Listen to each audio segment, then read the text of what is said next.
참 올라도 고민, 떨어져도 고민인 게 시장인 것 같습니다. 그리고 올라도 내 종목이 안 오르면 더 고민인 것이 또 시장인 것 같은데요. 과연 전반적으로 시장 해석 어떻게 하고 전략 어떻게 세워가봐야 될지 전문가와 함께 이야기 나눠보도록 하겠습니다. 유한타증권 설릉역 지점의 박진희 부장과 함께합니다. 안녕하십니까? 네, 안녕하세요. 네, 안녕하세요. 지난번에도 코스피 지수가 이쯤 왔었을 때 부장님과 이렇게 전략 세웠던 기억이 있는데요. 다시 지난주에 1940 찢더니 오늘 장에서는 2010선까지 다시 한번 올라서는 모습입니다. 과연 시장 좀 어떻게 전체적으로 분석하고 계신지 궁금합니다.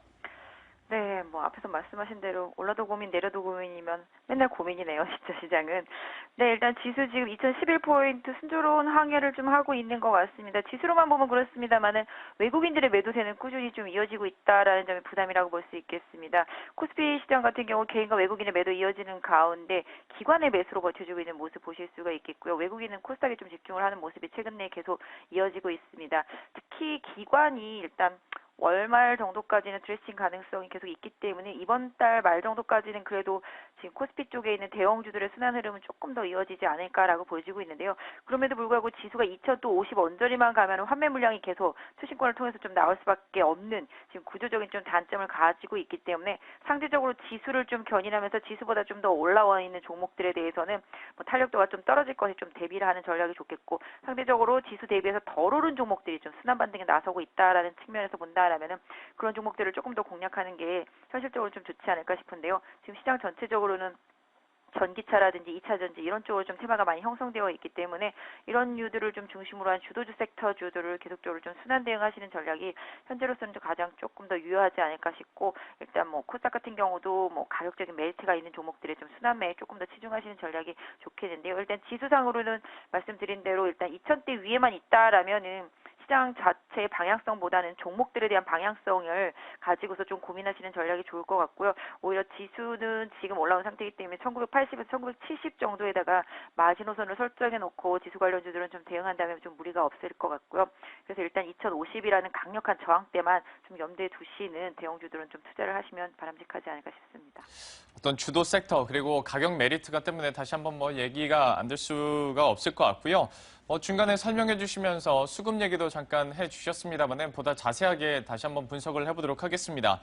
외국인의 매도세 같은 경우에는 연말까지 계속 이어질 것이다 하는 것이 많은 전문가들의 전망이기도 하고요. 기관 같은 경우에도 순매수세 이어지고 있긴 합니다만은 역시 말씀을 해주신 것처럼 윈도우 드레싱 성격이 좀 강하다 보니까 앞으로 우리는 어떤 수급 상황에 좀 집중을 하고 포인트를 얻어야 될지 좀 혼란이 올 수 있을 것 같습니다. 관전 포인트가 어디로 보고 계신가요? 간단하게 답을 드리자면 기관이 살 때는 거래소의 지수를 견인할 수 있는 경기 민감지 섹터들이 좋습니다. 다들 아시다시피 시가총액 상위 종목들과 그다음에 일부 화학과 정유 이런 섹터들이 계속 민감주들이 계속 순환 흐름이 나오죠. 최근 들어서는 건설주들까지 일단 포함이 되고 있는데요. 이런 식으로 기관은 일단 그런 쪽을 선호하고 있기 때문에 기관이 매수가 시장에서 잡혀 있을 때는 그런 류들에 계속 순환을 좀 집중을 해주시고, 외국인이 이제 매수가 됐을 때는 외국인들은 좀 시가총액 상위 종목들을 좀 선호하는 경향이 있기 때문에 지수만 올라가는 개념이 상당히 강합니다. 그래서 외국인들이 시장에 매수로 들어올 때는 지수를 견인할 수 있는 시가총액 상위 종목군들 위주로 좀 포인트를 잡으시는 게 좋을 것 같은데요.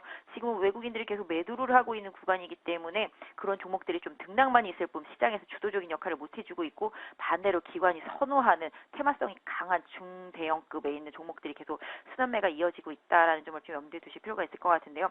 최근에서는 본다라면 외국인들은 말씀드린 대로 금리 인상이 조금 어느 정도 12월 달에 기정사실화돼 있다 보니까 계속적으로 시장이 공격적이기보다는 좀 방어적인 대응을 계속적으로 유지하고 있는 모습이고요.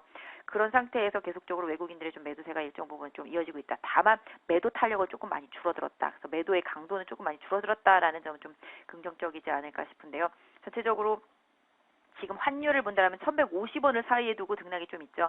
조금 좋을 때는 1,170원, 좀 더 빠지면 1,150원 살짝 깨는 정도인데, 일단 1,150원대 위에 계속 환율이 위치해 주어야지만 수출주들한테는 좀 긍정적인 부분들이 많이 있기 때문에 자동차 섹터를 좀 중심적으로 보시는 분들이라면 환율을 좀 집중해서 좀 봐주시는 전략이 좋을 것 같고, 일단 시장의 방향성을 못 잡고 계속 2,050에서 1,950 사이 박스권 흐름을 보인다라면은 종목별 대응을 계속적으로 유지해 주시는 게 좋지 않을까. 그래서 기술적 분석이 좀 지금은 조금 더 잘 통하는 돌아가는 그런 시장이긴 합니다만은 거래소 쪽은 그런 쪽으로 주도주들의 노출 눌림목 이런 쪽을 계속적으로 활용하시는 전략 쓰시고 코스닥 쪽에서는 어차피 지금 제약바이오 이후에 뭐 2차 전지류들 계속적으로 강세를 보여주고 있는 그런 상태고 디스플레이 장비 업체들도 상당히 좀 강했었는데 오늘은 좀 강하게 조정을 받고 있어서 이런 주도주 섹터들이 조금 눌림목이 나오는 시점을 또 활용하는 전략 이런 쪽으로 계속 주도주들의 순환매 전략을 좀 더 쓰시고 일단은 대형주들도 계속적으로 좀 엔터 쪽에서는 코스닥 쪽에 워낙 시가총액 상위 종목에 큰 종목들이 있기 때문에 이런 종목들에서 좀 순환매가 되고 있습니다. 그래서